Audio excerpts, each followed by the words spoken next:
Baik, jadi kalau Anda menemukan sebuah judul, tentukan Anda menggunakan paradigma apa.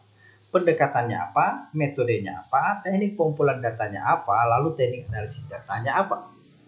Nah, pendekatan apalagi? Pendekatan itu masih bersifat umum, kurang lebih sama dengan pemahaman tentang sebuah paradigma. Pendekatan ini titik tolak atau sudut pandang kita terhadap permasalahan penelitian yang merujuk pada pandangan tentang terjadinya suatu proses yang sifatnya masih sangat umum, di dalamnya mewadahi, menginspirasi, menguatkan, dan melatari permasalahan penelitian dengan teoritis tertentu. Nah, ada beberapa istilah-istilah yang akan kita temukan dalam metode penelitian. Kalau Anda menemukan mekanisme yang digunakan, itu yang disebut dengan prosedur, ada teknik, ada metode, ada pendekatan. Pendekatan ini adalah cara pandang, adalah titik tolak atau sudut pandang. Jadi dikoreksi, lalu paradigma adalah sudut pandang. Nah, dalam kerangka filosofis paradigma penelitian itu dikenal secara umum ada 4 ragam paradigma penelitian. Pertama adalah realisme ilmiah atau scientific realism. Yang kedua adalah konstruktivisme sosial atau social constructivism. Yang ketiga adalah kerangka kerja advokasi atau liberatory advocacy of or liberatory framework. Dan yang terakhir adalah pragmatisme. Mari kita kenali ciri ragam penelitian ini. Pertama adalah realisme ilmiah. Cirinya pertama, penelitian bertujuan mendeskripsikan sebuah realitas objektif yang paling atau yang disetujui semua orang adalah nyata.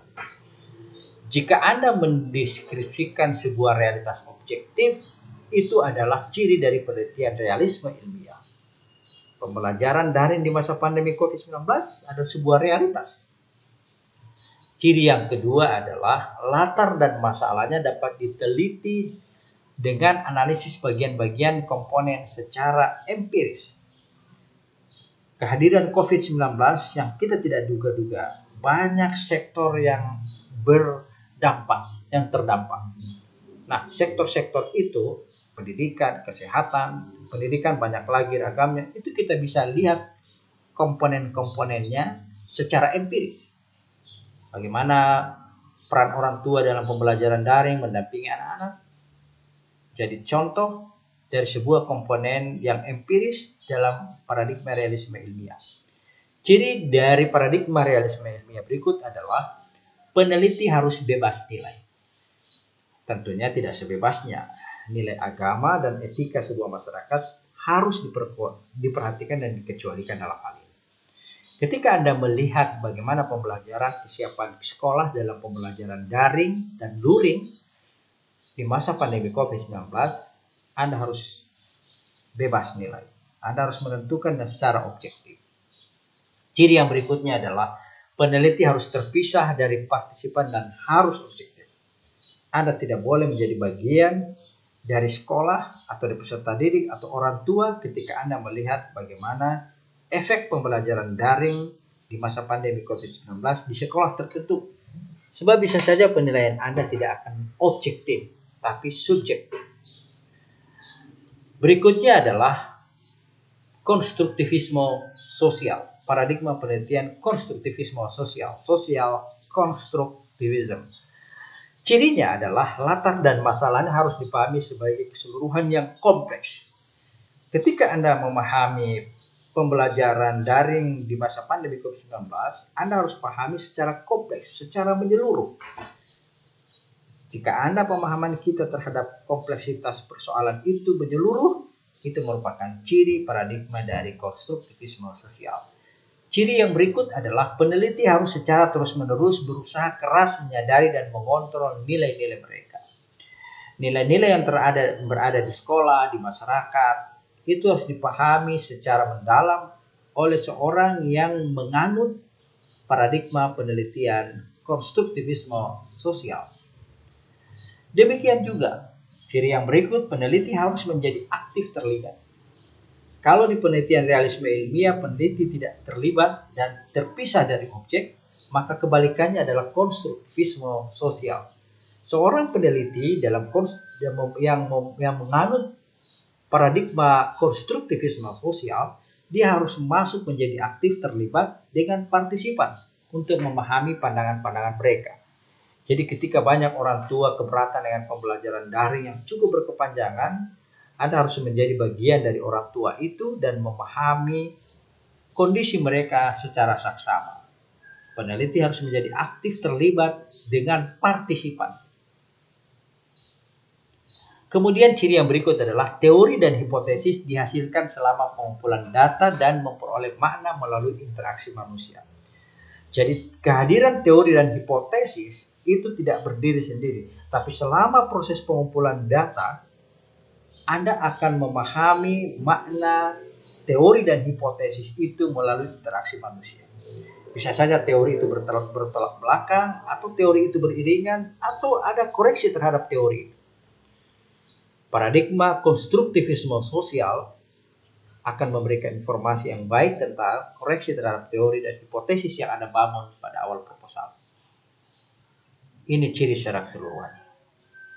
Berikutnya ada paradigma penelitian menggunakan kerangka kerja advokasi atau liberatoris. Advocacy of or liberatory framework. Ini biasanya digunakan oleh para aktivis pendampingan sosial kemasyarakatan dalam sebuah penelitian. Sebab cirinya ada 5. Realitas dikonstruksi oleh ketidaksamaan sosial, politik, dan kultural. Meskipun metode kualitatif lebih disukai, latar dan masalah penelitian dapat diteliti menggunakan metode apapun yang benar-benar mewakili pengalaman partisipan.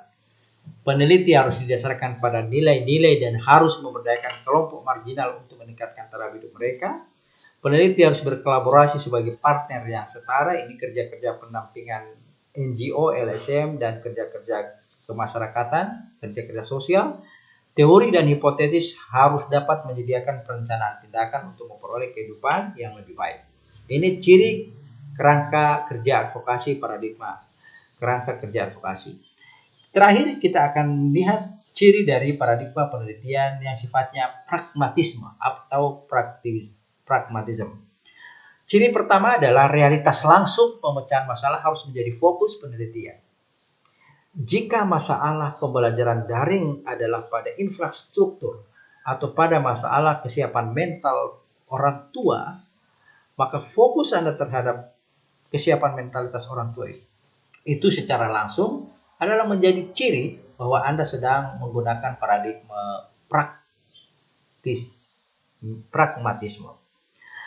Ciri yang berikut adalah latar dan masalah penelitian dapat diteliti melalui metode apapun yang secara akurat mendeskripsikan dan memecahkan suatu masalah. Jadi kalau Anda menggunakan pendekatan pragmatisme atau paradigma pragmatisme, metode apapun Anda bisa lakukan. Itu fleksibel. Dan ciri berikut dari paradigma pragmatisme adalah peneliti harus berusaha menemukan cara-cara untuk membuat pendidikan lebih baik. Jadi jika Anda menemukan ternyata ada problem pembelajaran daring, maka Anda akan menemukan sebuah konsep. Apa ya? Metode dan strategi yang jitu agar siswa tidak jenuh di rumah dalam pembelajaran daring. Jadi Anda harus segera menemukan cara-cara untuk perbaikan pendidikan itu. Maka jika Anda melakukan ini, berarti Anda sedang menganut paradigma penelitian pragmatisme. Dan ciri berikutnya adalah peneliti harus berkolaborasi dengan partisipan untuk memahami secara penuh apa yang bekerja. Ketika Anda akan menemukan bagaimana strategi, teknik, metode untuk mengurangi kejenuhan siswa dalam belajar di rumah pembelajaran daring, Anda harus berkolaborasi bekerja sama dengan orang tua, bekerja sama dengan pihak sekolah, apalagi peserta didik. Ketika Anda melakukan ini, berarti Anda sedang melakukan penelitian pragmatisme. Anda menemukan sebuah jalan keluar dengan cara Anda melakukan kolaborasi, kerjasama, dan kemitraan. Dan terakhir adalah teori dan hipotesis adalah alat yang bermanfaat membantu peningkatan pengetahuan pendidikan. Jika pada paradigma yang lain, realisme ilmiah dan konstruktivisme sosial, hipotesis, teori dan hipotesis itu digunakan sebelum dan sesudah dan saat digunakan, Tetapi pada penelitian, pada paradigma pragmatisme,